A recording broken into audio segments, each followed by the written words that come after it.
Bienvenue dans ce 7e épisode sur un été abondant. Je suis Sandrine Carr, je suis très heureuse de vous accueillir. Faites-moi un coucou quand vous arrivez si vous êtes en live et sinon, mettez-moi un petit hashtag replay pour me dire que vous avez regardé cette vidéo en replay. Aujourd'hui, nous allons nous intéresser à l'identité et vous allez voir à quel point l'identité soutient absolument tout dans notre vie. Et la première chose que j'aimerais que vous reteniez avant même de démarrer cette session, c'est que je vous ai présenté avant ça votre environnement, je vous ai parlé de vos comportements, je vous ai parlé de vos capacités, je vous ai parlé de vos croyances et de vos valeurs. Aujourd'hui, on rentre dans l'identité. Ce que vous devez comprendre, c'est que chaque décision que vous prenez dans votre vie, pour votre entreprise, pour développer votre abondance, doit partir au minimum du niveau de l'identité ou du niveau supérieur qu'on verra dans la prochaine vidéo, qui est le niveau de la mission, le dharma, la mission de vie, etc., etc. Donc, ce que je veux que vous compreniez aujourd'hui, c'est que c'est l'identité. Alors, évidemment, l'identité intentionnelle qui va créer les résultats que vous désirez, mais c'est aussi votre identité du passé qui crée les résultats que vous avez aujourd'hui. On va rentrer dans ça aujourd'hui. Je suis très, très heureuse de vous accueillir. Bonjour, bienvenue, bienvenue, bienvenue. Ok, je me concentre. On va démarrer. On est dans la saison Un été abondant. Et donc, du coup, dans cette idée d'abondance, la première chose que je veux que vous compreniez, c'est que l'abondance, ce n'est pas tout sauf l'argent. L'argent fait partie de l'abondance. Et très souvent, le fait de parler d'abondance est un moyen de détourner le fait de parler d'argent et de richesse. Or, si vous voulez de l'argent, si vous voulez de la richesse, il va falloir être capable d'en parler et capable d'en parler de manière à l'aise, en fait, d'aimer parler de ça. Alors, ça ne veut pas dire que je vais vous demander d'aller faire des prêches dans vos familles ou auprès de vos amis pour dire à quel point l'argent c'est génial, à quel point il faut aimer l'argent pour en avoir, etc., etc. Pas du tout. Ce que j'aimerais vous partager ici, c'est plus de comprendre que c'est votre relation à l'argent qui fait que vous avez de l'argent ou que vous n'en avez pas. Si vous avez peur de l'argent, si vous avez l'impression qu'il faut se battre pour avoir de l'argent, si vous avez la sensation qu'en ayant de l'argent, vous allez perdre quelque chose, alors vous n'aurez jamais d'argent. Parce que votre identité, qui est aux commandes de votre pilotage automatique, fait que à chaque fois qu'il va être question de faire des actions pour aller générer des revenus, créer de l'argent, manifester de l'argent, vous allez rentrer dans votre mode de survie et vous allez fuir, vous allez combattre, vous allez faire le mort, mais vous n'allez pas mettre en place les actions qui, elles, pourraient réellement vous rapporter la richesse, l'abondance que vous désirez dans tous les plans de votre vie. Ici, on parle d'argent parce qu'on est entrepreneur, parce qu'on a l'intention avec notre activité d'avoir un impact conscient et positif dans le monde, mais si vous n'êtes pas entrepreneur et si générer des revenus n'est pas nécessairement la chose qui vous préoccupe en ce moment, vous pouvez très bien prendre cette histoire d'abondance et la déplacer dans le domaine de votre vie qui concerne ce que vous désirez. Si par exemple vous désirez rencontrer le grand amour de votre vie, bon ben on va aller chercher pour vous à aller créer l'identité de la femme qui vit avec le grand amour de votre vie. Mais nous, ici, je vais me concentrer principalement sur les femmes entrepreneurs qui ont de l'ambition, qui veulent réussir, qui veulent avoir une belle et saine relation avec l'argent, avec la vente et avec tout ce qui caractérise le fait d'avoir un réel impact dans le monde. Alors ça ne veut pas dire qu'on ne peut pas avoir d'impact si on ne génère pas de revenus. C'est pas ce que je suis en train de dire, d'accord? La preuve, c'est que Mère Teresa a eu un très grand impact dans le monde et pourtant il n'y avait pas de question d'argent qui entre en ligne de compte. Ça vous permet déjà de dissocier, on en parlera lors de la prochaine vidéo, mais de dissocier votre mission du fait de gagner de l'argent. Vous pouvez très bien accomplir votre mission sans gagner d'argent, mais si vous êtes venu ici, vous incarner dans ce monde avec ce désir d'être entrepreneur, c'est que l'archétype de l'entrepreneur fait partie de votre dharma et que par conséquent, c'est votre job d'assumer le fait que oui, vous désirez être entrepreneur. Et vous devez comprendre que le désir, le rêve d'être entrepreneur, c'est pas un hasard, c'est pas une lubie qui vous est venue un matin. Si c'est une lubie qui vous est venue ce matin, laissez ça de côté, ok, et prenez le temps de considérer ce que ça signifie, parce que être entrepreneur, même si on peut entreprendre avec joie, plaisir et facilité, on va quand même devoir faire face à des choses auxquelles on ne sera jamais confronté en étant salarié. Jamais, ok? Ça va stretcher votre confiance en vous, votre amour de vous, votre estime de vous, votre image de vous, ça va stretcher vos qualités, ça va stretcher vos défauts, ça va stretcher vos parts de manque, ça va stretcher vos zones d'ombre. Tout ça, va falloir aller le regarder. Quand on est un entrepreneur moderne et que notre intention, c'est de contribuer à un monde meilleur, de faire en sorte que notre entreprise soit bonne pour nous, bonne pour les autres, bonne pour le monde, sans rentrer dans le mythe, dans le sacrifice, sans rentrer dans de la maltraitance entrepreneuriale, ça n'exclut pas le fait que il y aura des moments qui vont être difficiles à traverser.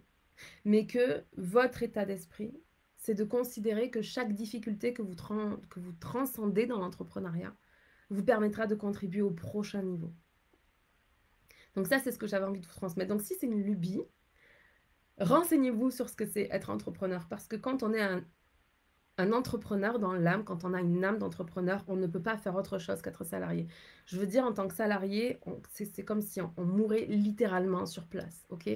Donc, c'est pas vraiment un choix qu'on a, c'est quelque chose qui s'impose à nous. Et si vous êtes dans ce cas, si vous êtes en train de considérer que vous ne pouvez pas faire autre chose que ça, et pas pour les mauvaises raisons, pas pour une question de choisir vos horaires, pas pour une question de dire qu'il y aura personne qui vous donnera des ordres, etc., etc. Déjà, si, comme l'univers va vous guider, il va falloir rentrer en humilité par rapport à la guidance que vous allez recevoir par rapport à votre univers. Mais si c'est un feu sacré qui brûle en vous, il va falloir assumer que vous êtes un entrepreneur. Je suis entrepreneur. Je suis, c'est une identité. Okay? Votre identité, elle est caractérisée. On va se représenter ça ici ensemble. C'est l'image que je donne depuis toujours. Je pense que si vous avez été coaché par moi en 2012, vous avez déjà eu cette image-là, mais c'est comme une boule à facettes. Okay? Chaque facette représente une part de votre identité. Votre identité, c'est celle dont on parle, c'est votre identité sacrée. Okay? C'est celle que vous êtes venu révéler.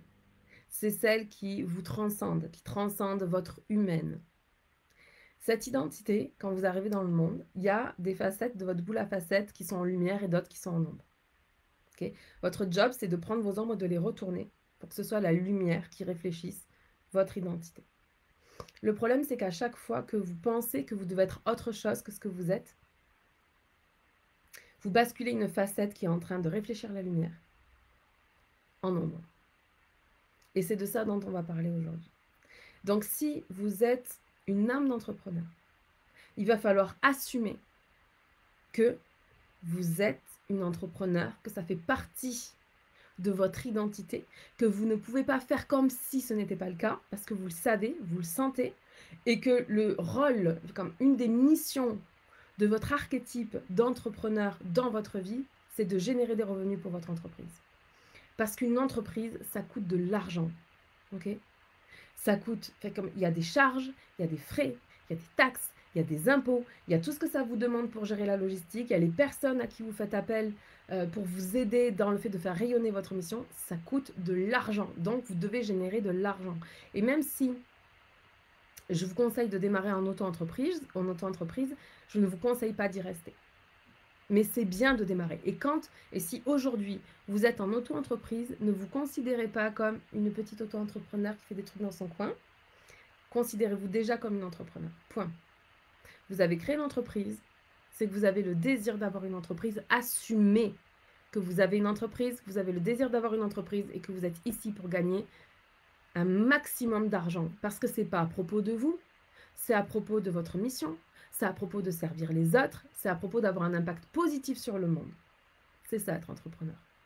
Donc, on va aller assumer cette partie de votre identité parce qu'ici, on est dans la saison autour de un état abondant. Okay. Comment attirer l'abondance et comment faire en sorte que cette abondance, elle continue de flot au fur et à mesure des autres saisons et de grandir et de briller de plus en plus et de mieux en mieux. C'est à propos de ça. Donc, votre identité se définit par 4 portes. Okay. La première porte, c'est ce dont vous avez conscience et que les autres ont conscience. Donc, lumière, lumière. La deuxième porte, c'est ce dont vous avez conscience mais que les autres n'ont pas conscience. Donc, vous êtes en lumière, les autres, ils sont dans l'ombre par rapport à ça. La troisième porte, c'est ce dont les autres ont conscience et que vous n'avez pas conscience. Et la quatrième porte, c'est ce dont vous n'avez pas conscience et que les autres non plus n'ont pas conscience. C'est la part mystique. C'est la part de Dieu. Il y a cette expression qui dit, j'aurais dû la chercher avant, mais elle m'arrive maintenant, la fine pointe de l'âme.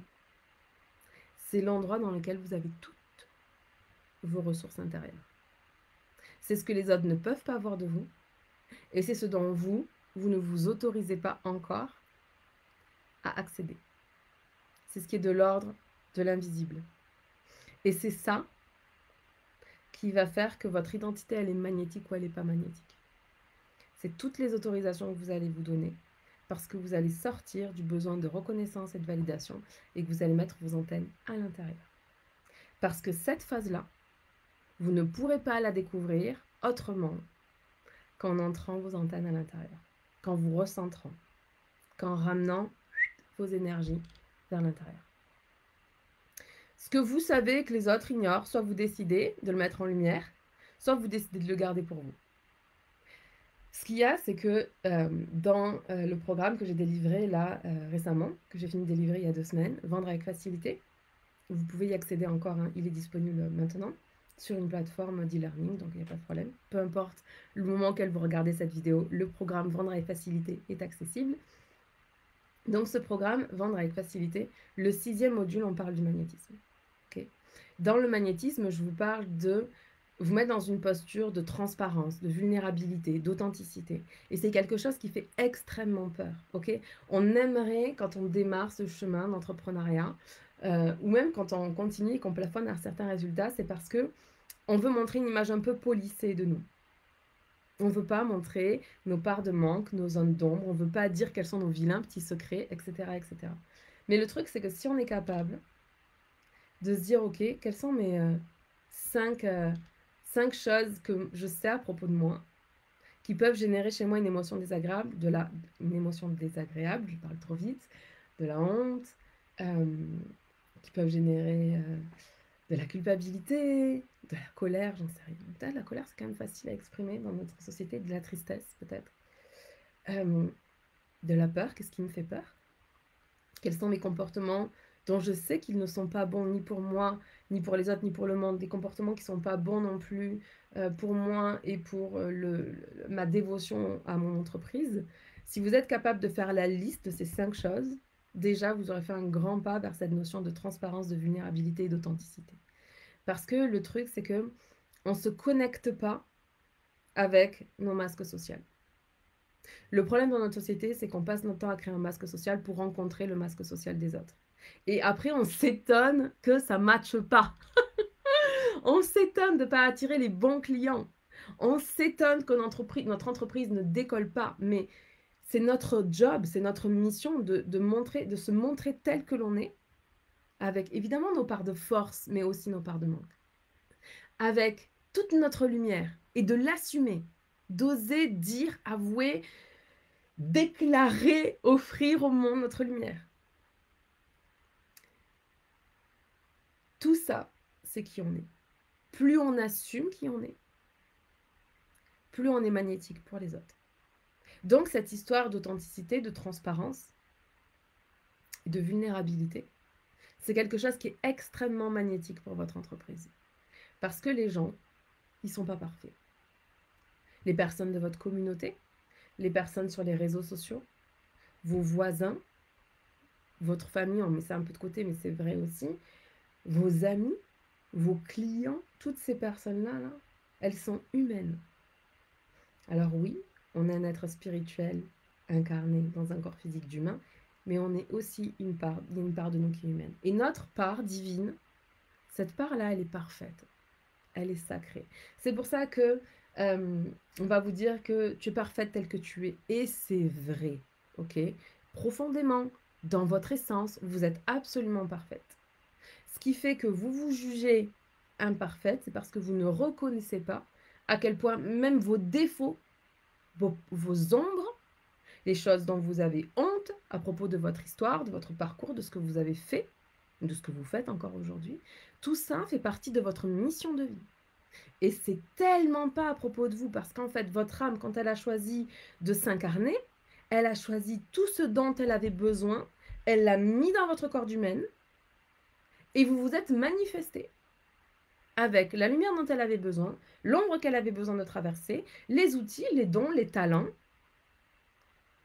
toutes les histoires terribles que vous avez traversées, parce qu'on a tous traversé des choses qui sont compliquées.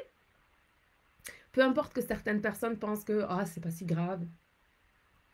Quand on pense que c'est pas si grave, c'est juste que on n'a pas transcendé l'opportunité qui nous était offerte. Ok? Toutes les difficultés que vous rencontrez, vous avez les ressources intérieures pour les transcender. Et si vous n'arrivez pas à transcender quelque chose, faites-vous accompagner par un thérapeute, par un psychologue, par,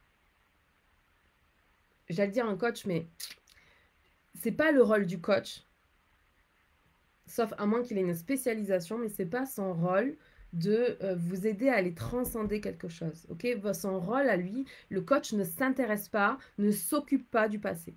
Il le prend en considération parce qu'il comprend que un bon coach comprend que tout ce que vous avez vécu a créé qui vous êtes aujourd'hui, mais le job du coach, c'est de se concentrer sur votre futur et de vous permettre d'atteindre vos rêves, vos résultats, etc., etc. C'est pour ça que quand on est déprimé, on va pas voir un coach. Quand on est déprimé, on va voir un psychologue qui s'intéresse à votre passé, les traumatismes, qu'est-ce qui a été constitué de manière à régler ce qui est traumatique. Qu'est-ce qui est traumatique? Ce qui est traumatique, c'est quelque chose que vous n'avez pas digéré émotionnellement. Qu'est-ce qui fait un traumatisme? Un traumatisme, c'est un événement que vous avez vécu, avec lequel s'est associée une émotion extrêmement intense. Et cette émotion, elle était tellement intense pour votre cerveau que suite à cet événement, quand vous êtes allé vous coucher, votre cerveau, il n'a pas pu traiter l'information. Il a bugué. Il a bugué parce que l'émotion était trop grande. Et que vous n'avez pas su, à ce moment, au moment où vous avez vécu le traumatisme, vous n'avez pas su digérer cette émotion-là. C'est pas grave.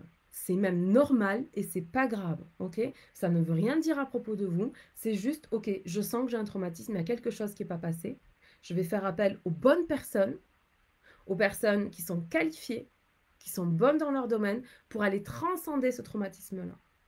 Parce que, et je vous conseille vraiment de faire appel à un très très bon thérapeute EMDR, parce qu'ils ont un outil extraordinaire pour vous permettre de passer le traumatisme.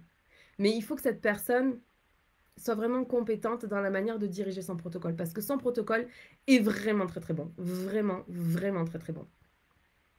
Mais si cette personne, elle n'a pas développé les qualités suffisantes, le protocole, il va fonctionner dans tous les cas parce que l'outil EMDR est extrêmement puissant. Mais c'est ce que vous allez créer dans cette relation qui va peut-être ralentir un peu vos résultats et votre expansion. Donc, vous devez être en connexion à ce que vous ressentez quand vous rentrez, peu importe dans quelle thérapie, etc. Mais il y a vraiment des personnes qui sont très très bonnes, qui sont faites pour ça et qui ont un outil ultra puissant. Quand vous allez vous coucher, et que vous avez vécu un traumatisme dans une journée, votre cerveau, enfin vos yeux vont faire des allers-retours droite-gauche, droite-gauche, droite-gauche. Et ces mouvements-là, ce mouvement oculaire-là, permet de classer l'événement que vous avez vécu dans la journée comme un souvenir. Un souvenir, c'est un événement duquel on a dissocié l'émotion. Okay? Ça veut dire que vous pouvez penser à ce truc-là, vous pouvez souhaiter que ça n'ait jamais arrivé, vous pouvez ne pas être d'accord, mais ça ne déclenche pas chez vous une émotion tellement intense que vous ne pouvez pas la gérer. Si, quand vous pensez à quelque chose, ça vient réactiver un arousal émotionnel tellement puissant que vous n'arrivez plus à respirer, vous n'arrivez plus à rien faire et que ça vous bloque en mode survie, c'est juste que vous devez aller traiter le traumatisme. Parce qu'un bon coach, il est là pour vous projeter dans le futur. Okay? Et c'est ce qu'on est en train de faire ici. Ici, on est en train de parler de, ok, comment est-ce qu'on crée l'identité de nous qui va créer les résultats que l'on désire dans notre vie. Mais cette identité à laquelle on va accéder, c'est pas une identité de quelqu'un d'autre qu'on va mettre sur nous. Ça, c'est ce que vous avez fait jusqu'à maintenant, pour certains d'entre vous. Mais s'il vous plaît, restez en humilité par rapport à ça parce que il se peut que vous compreniez que vous avez pris des choses à l'extérieur que vous avez mis sur vous et qui a fait qu'au lieu de faire briller votre lumière, en fait, ça l'a éteint. Et moi, ce que je veux dans cette vidéo, c'est vous permettre de comprendre que quand vous prenez quelque chose de l'extérieur en pensant que si vous faites comme ça, alors vous serez une bonne personne, Si vous parlez comme ça, alors vous serez une bonne personne. Si vous avez telle croyance, alors vous serez une bonne personne. Si vous développez telle capacité, alors vous serez une bonne personne. Si vous avez tel comportement, alors vous serez une bonne personne. Si vous avez tel environnement, alors vous serez une bonne personne. Tout ça, c'est faux. Ça, c'est ce que la société essaye de nous faire croire. Ça, c'est le fait que les gens essaient toujours de nous convaincre qu'ils ont raison de faire ce qu'ils font. Mais oui, pour eux, c'est vrai. Pour eux, c'est vrai, ils ont raison de faire ce qu'ils font. La vérité, c'est que si ça fonctionne pour eux, ça ne fonctionnera pas nécessairement pour vous. Parce que vous devez trouver votre propre voie. Vous devez, V-O-I-E, V-O-I-X, vous devez trouver qui vous êtes et exprimer qui vous êtes dans ce monde. Quand vous faites ça, vous êtes magnétique. Quand vous êtes magnétique, les ventes sont faciles. Quand vous êtes magnétique, votre vie est facile. Parce que vous n'avez pas besoin de courir dans tous les sens pour faire plein d'actions, vous attirez magnétiquement à vous les personnes qui attendaient que vous soyez là, que vous vous manifestiez dans leur vie. Parce qu'avant de vous incarner, votre âme, elle a choisi la mission qu'elle allait accomplir.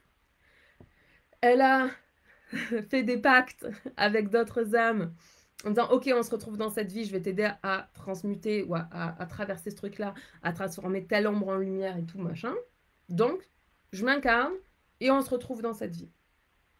Donc, il y a des personnes qui attendent que vous les serviez. Et ces personnes qui attendent que vous les serviez, elles ont serré la main à d'autres personnes avant de descendre. Donc, en fait, c'est un effet domino. Vous êtes venu aider certaines personnes, vous allez en magnétiser d'autres qui ont les mêmes problématiques, les mêmes désirs, les choses comme ça. Mais les personnes que vous êtes venus servir vont servir également derrière. Donc, en fait, si vous vous interdisez de rentrer dans votre magnétisme, vous bloquez énergétiquement l'impact conscient et positif que vous êtes venu manifester dans ce monde. Si vous pensez que vous devez être quelqu'un d'autre que ce que vous êtes, vous incarnez cette autre personne. En ce moment-là, si vous n'avez pas les résultats que vous désirez dans votre vie, ou s'il y a des endroits qui sont vraiment inconfortables, vous êtes en train d'incarner une autre identité de qui vous êtes réellement. Et cette incarnation-là vous ralentit. Parce que vous vibrez sur une vibration qui n'est pas la vôtre. Vous devez trouver quelle est votre propre vibration. Vibrez cette vibration de plus en plus et de mieux en mieux. Plus vous vibrez votre propre vibration, plus vous êtes magnétique. Plus vous attirez les personnes que vous êtes en ligne d'aider, plus ces personnes, à votre contact, elles captent quelque chose, elles ont un déclic, elles ont une ouverture de conscience, elles ont quelque chose qui se passe et pouf, elles peuvent aider d'autres personnes. Ok, c'est vraiment un peu comme quand on jette un caillou dans l'eau et que ça se diffuse.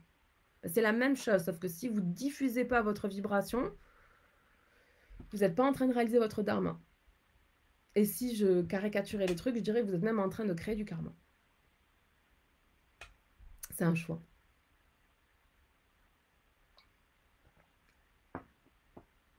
Donc, pour savoir ce que vous êtes aujourd'hui, quelle est votre vibration, je vous invite à prendre une feuille de papier, feuille A4. Vous écrivez au centre votre prénom et votre nom de famille. Vous faites un cercle autour. Et autour de ça, vous allez faire des traits qui sont reliés à ce cercle. Et vous allez écrire « Je suis nanana »,« Je suis nanana »,« Je suis nanana »,« Je suis nanana ». Tout ce qui vous vient. Le positif, le négatif, le neutre. Vous mettez tout sur cette feuille-là.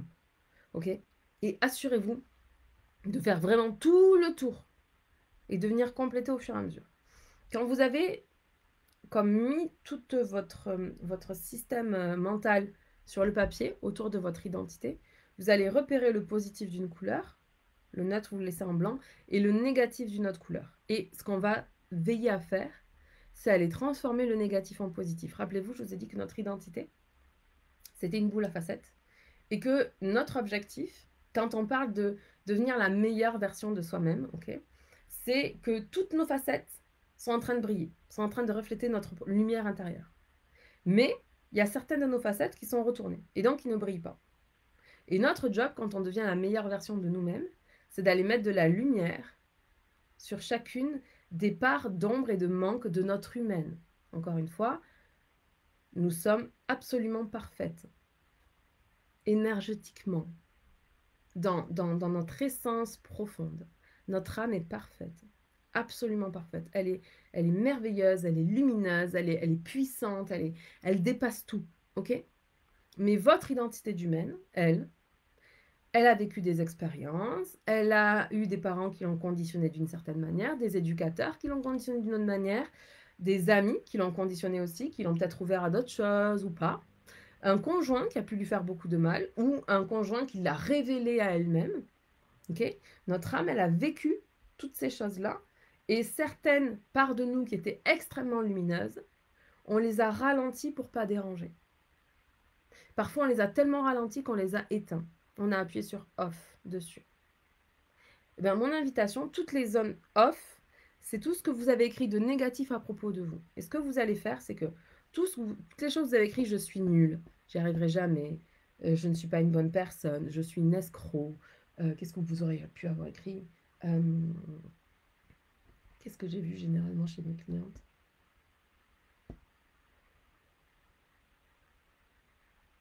Je suis une manipulatrice, qu'est-ce que j'ai vu d'autre? Je ne me rappelle plus là. Tous les adjectifs qualificatifs qui créent chez vous une émotion désagréable sont des choses qui ne sont pas qui vous êtes. Et avec cette vidéo, j'ai l'intention de vous permettre de libérer ces choses-là. Donc vous allez prendre, imaginons que vous avez écrit « je suis nul ». Ok ? Je suis nul. De 0 à 10, à quel point est-ce que vous pensez que vous êtes nul? Ça vous permet de prendre conscience de « ah ouais, je suis en train de penser que je suis nul ». Puis, c'est une illusion de votre mental de penser que vous êtes nul. La raison pour laquelle vous pensez que vous êtes nul, c'est soit parce qu'il y a un imbécile heureux là, qui n'est même pas heureux, qui vous l'a dit, et vous l'avez cru, parce que vous avez vos antennes à l'extérieur, vous avez besoin de reconnaissance et de validation. Et donc quelqu'un dit que vous êtes nul et vous le croyez. Non mais sérieusement, vous n'avez pas 5 ans. Okay, vous êtes une adulte responsable, vous êtes une leader, vous êtes une entrepreneur. Quand quelqu'un dit que vous êtes nul, c'est possible de faire une erreur. Et quand on fait une erreur, on apprend. Et surtout, une erreur ne définit pas tout ce que l'on est. Donc, personne n'est nul sur cette terre. Personne. C'est impossible. Si vous pensez que vous êtes nul, c'est une illusion de votre mental. C'est votre mental menteur qui essaye de vous garder dans votre zone de confort, là où vous êtes en ce moment, qui est absolument inconfortable, parce que vous êtes venu vous réaliser. Et que votre cerveau, son seul et unique but, c'est de vous maintenir en vie. Ok ? Le seul but de votre cerveau, c'est de vous maintenir en vie. Quand vous pensez « je suis nul », vous restez dans votre zone de confort. Quand vous restez dans votre zone de confort, vous restez exactement là où vous êtes. Et exactement là où vous êtes en vie, donc votre cerveau, check, il a validé sa mission. Donc, je suis nul. C'est un mensonge de votre mental. Et vous avez le choix et la possibilité de dire non, je décide à partir du moment que je ne suis pas nul. Donc, vous évaluez les croyances, les pensées en je suis qui sont négatives et qui créent une émotion désagréable à l'intérieur de vous. Vous les évaluez pour prendre conscience de à quel point ce truc-là vous pourrit la vie. Et vous décidez que c'est fini.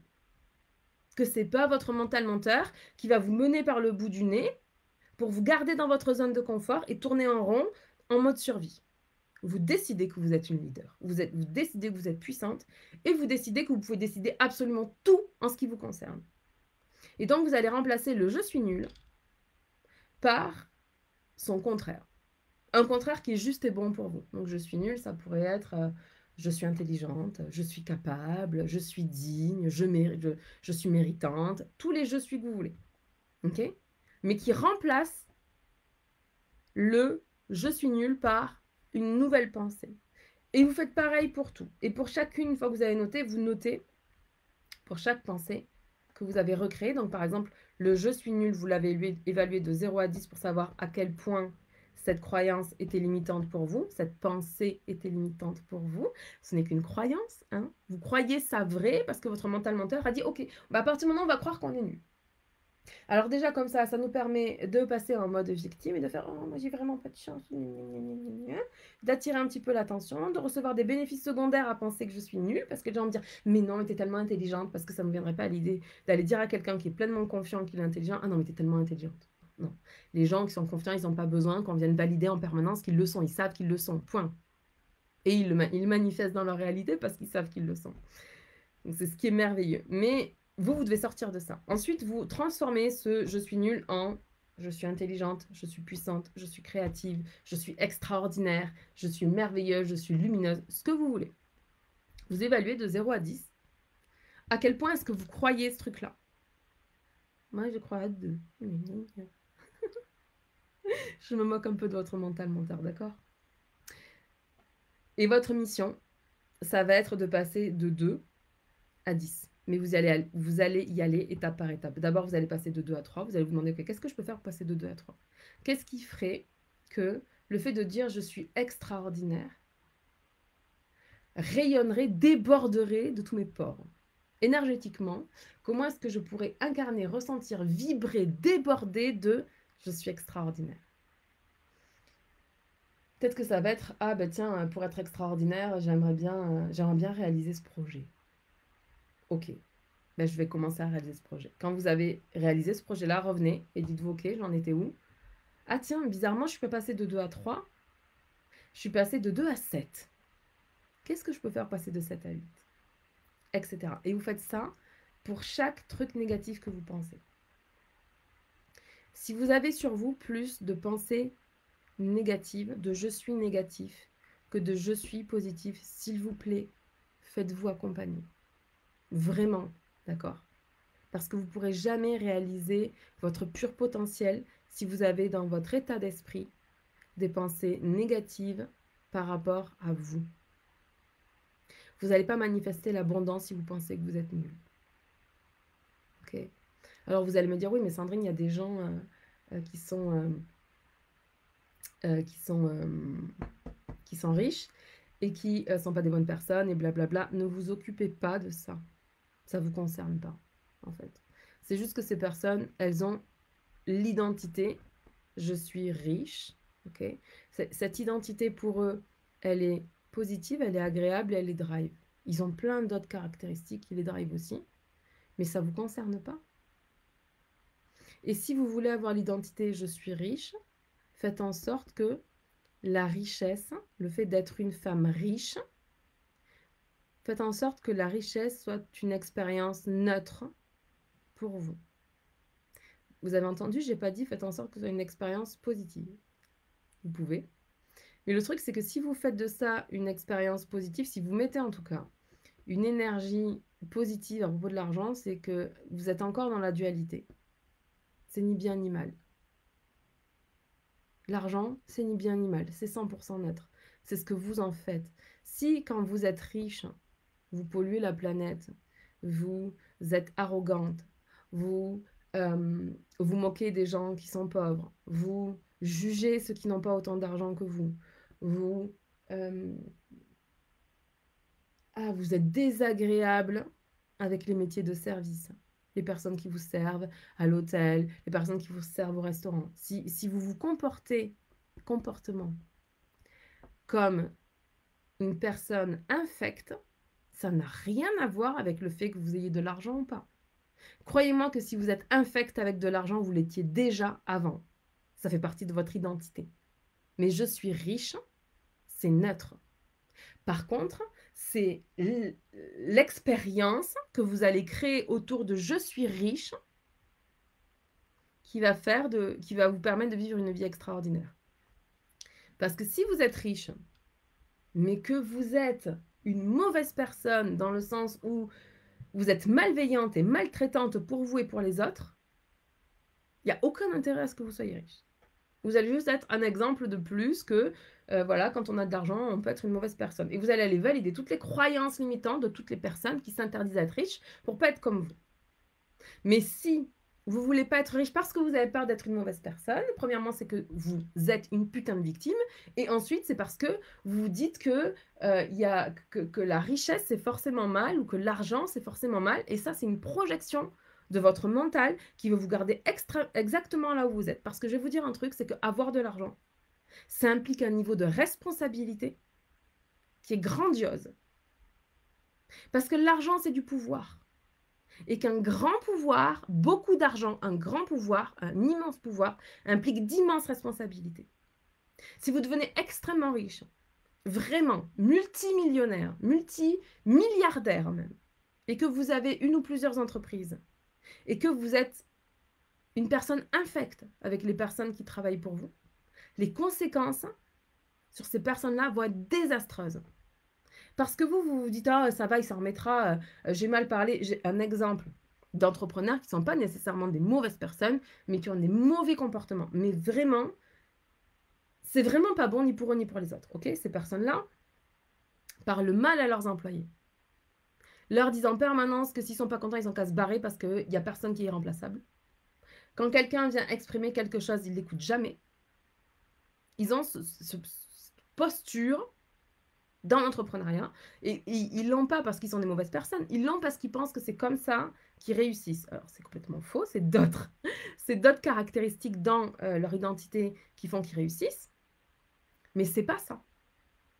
Mais quand une personne comme ça, elle est méchante avec un de ses salariés, que ce salarié, il perd en estime de lui-même, qu'il rentre à la maison, qu'il ne se sent pas reconnu au travail, qu'il n'arrive pas à rentrer dans sa posture de leader, de chef de famille, que du coup il tombe en dépression et que cette personne elle a des enfants et que ses enfants voient leur père ou leur mère en dépression, etc. etc. C'est juste comme une série de dominos qui s'effondrent dans le malheur, quoi. Parce qu'une personne n'est pas capable d'assumer que beaucoup d'argent, c'est un très grand pouvoir et c'est de très grandes responsabilités.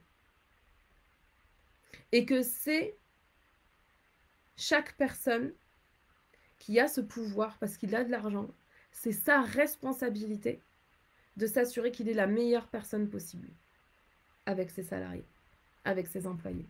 Donc si vous avez peur d'avoir de l'argent parce que vous pensez que vous allez être un type ou une femme infecte, travaillez d'abord sur votre identité.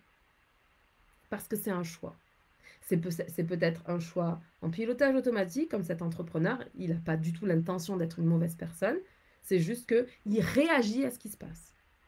Au lieu de travailler sur qui il est pour arrêter de réagir aux événements et être dans la proaction, être capable de développer de l'écoute ou de mettre quelqu'un, si lui, c'est vraiment pas une compétence qu'il a envie de développer, mettre quelqu'un qui fait tampon entre lui et ses salariés et qui a une grande écoute et qui est capable de verbaliser les choses de manière à ce que le big boss entende ce que la personne a à dire. Mais votre identité, vous êtes 100% responsable. Quand j'entends des gens dire « Oh, mais t'as qu'à me prendre comme je suis, hein ?» Alors, encore une interprétation complètement biaisée de ce qui t'est demandé. Quand on parle de devenir la meilleure version de soi-même, ça ne veut pas dire qu'on est nul à chier. Okay, c'est juste d'aller mettre de la lumière sur nos zones d'ombre. Et ce que vous devez comprendre, c'est que vos zones d'ombre, elles vous font d'abord du mal à vous. Parce que quelqu'un qui a un comportement relationnel sain, en fait, si vous êtes une personne désagréable, une personne négative, une personne toxique, elle va se barrer. Elle ne va pas rester. Si vous êtes une personne maltraitante, toxique, négative, il n'y a aucune raison que les gens restent autour de vous. Si les gens restent autour de vous, c'est qu'eux aussi ont certains problèmes à régler.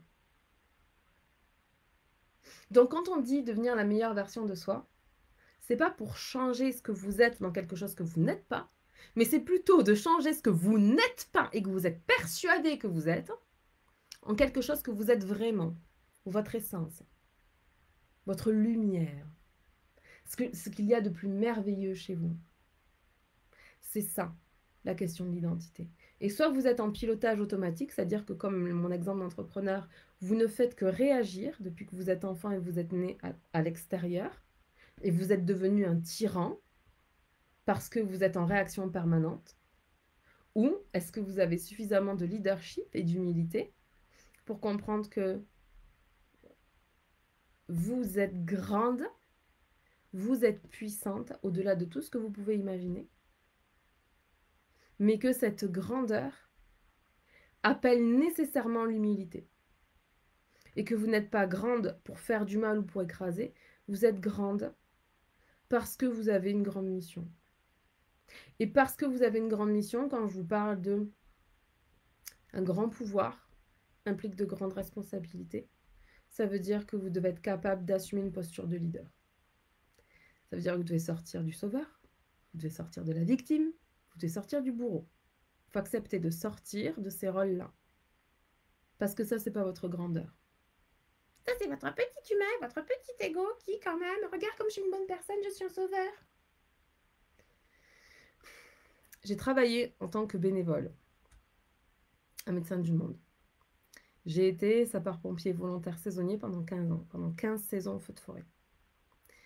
La posture du sauveur, je sais ce que c'est. Mais il y a des gens qui, dans ces métiers-là, sont des sauveurs de pacotille.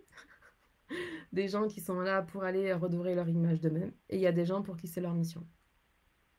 Les gens pour qui être pompier ou être bénévole à Médecins du Monde, c'est leur mission, ils n'ont pas besoin de prouver à tout le monde qu'ils sont des bonnes personnes. Ils n'en ont rien à cirer de l'impact qu'ils ont ou pas. Ils sont là pour de toute façon faire ce qu'ils sont venus faire, point. Ils n'ont pas besoin qu'en rentrant chez eux, on leur dise à quel point ils sont merveilleux, extraordinaires, parce que c'est leur mission, en fait. Quand mon père, il rentre à la maison, il n'attendait pas que sa femme ou ses enfants disent « Oh là là, mon chéri, tu es merveilleux, tu as sauvé la vie de tant de personnes aujourd'hui, nanana. » Non. C'est juste, c'est sa mission dans ce monde. Il n'a pas besoin de reconnaissance complètement dingue par rapport à sa mission. Sa mission, c'est sa mission. Mais tous ceux que j'ai pu rencontrer qui utilisent cette casquette pour se faire valoir,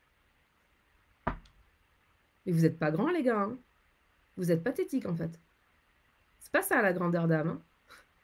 La grandeur d'âme, c'est pas d'être un sauveur pour qu'on vous aime. La grandeur d'âme, c'est de faire ce que vous êtes venu faire. Que ça plaise ou que ça déplaise à certaines personnes. Parce que quand vous allez rentrer dans votre véritable mission, c'est certain qu'il y a des personnes que vous allez déranger. C'est sûr. Mais vous vous en fichez parce que c'est pas ces personnes que vous êtes venu servir. Et en tout cas, c'est pas en sortant de votre alignement que vous allez aider ces personnes-là. C'est en vous enracinant de plus en plus et de mieux en mieux dans votre véritable identité que vous allez avoir un impact extraordinaire sur le monde. C'était mon partage d'aujourd'hui sur l'identité. Rappelez-vous ce que je vous ai dit au départ, c'est votre véritable identité et pas votre identité qui s'est construite en pilotage automatique.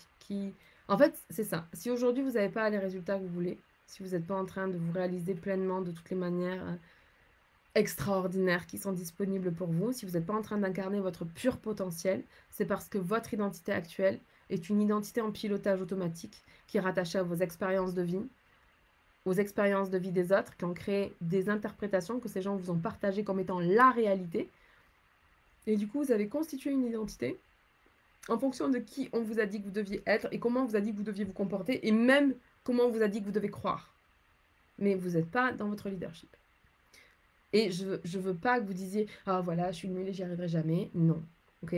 On passe tous par là. Quand on arrive à l'âge de 18 ans, on a été conditionné par notre environnement. Et par notre environnement, il y a nos parents, nos profs, nos éducateurs, les expériences qu'on a vécues. Toutes les expériences, que ce soit dans les loisirs, à l'école, dans notre famille, etc. Tout ça, là, ça a constitué notre identité.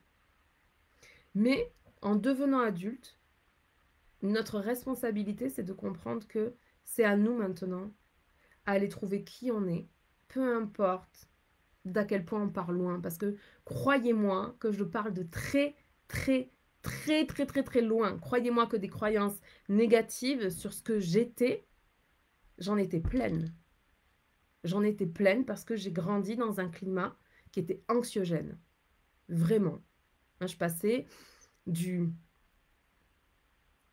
néant au chaos. Ok? J'ai pas du tout eu ce qu'il fallait en termes de soutien, d'amour et d'étaillement que j'aurais eu besoin en tant qu'enfant. Clairement pas. Mais je blâme pas mes parents. Mes parents sont les très bons élèves de très mauvais éducateurs. Et leurs éducateurs, en général leurs parents, sont les très bons élèves de très mauvais éducateurs. Ce qui a fait qu'on a pu survivre pendant toutes ces années, c'est qu'on a pris toutes les peurs, on les a données aux générations en dessous, puis aux générations en dessous, puis aux générations en dessous. Puis on arrive à un moment donné où il n'y a plus personne qui se réalise, tout le monde est en dépression, tout le monde prend des anxiolytiques et des antidépresseurs parce que ça va pas. Mais forcément, il y a je sais pas combien de générations qui nous ont transmis des peurs et des croyances limitantes et négatives. Donc à un moment donné, devenir adulte, c'est assumer que tout ça, c'est du bullshit, que tout ça, c'était faux, et qu'à partir de maintenant, on va aller réaliser notre pur potentiel. Et que vous avez aucune excuse, parce que tout ce que vous avez vécu vous a donné les armes pour devenir qui vous devez être, et pour inspirer les personnes que vous êtes venus inspirer, et pour servir ces personnes-là. Donc arrêtez de vous raconter des excuses, rentrez dans votre leadership avec amour, même si je suis très engagée quand j'aborde ces sujets. Et croyez-moi que si vous rentrez dans une identité intentionnelle, que vous comprenez que c'est tellement pas à propos de vous, que vous sortez de votre ego, que vous comprenez que c'est vraiment pas à propos de vous, que vous le vouliez ou non, que vous en ayez conscience ou non, à l'intérieur de vous, il y a une essence pure, de pur potentiel. C'est votre véritable identité. Elle est là. Ou vous la révélez, et c'est votre responsabilité, ou vous la révélez pas. Mais si vous la révélez pas, ne venez pas vous plaindre que votre vie est vraiment nulle. Ok? C'est votre responsabilité. Je vous aime, je vous embrasse. On se parle la semaine prochaine. Bye.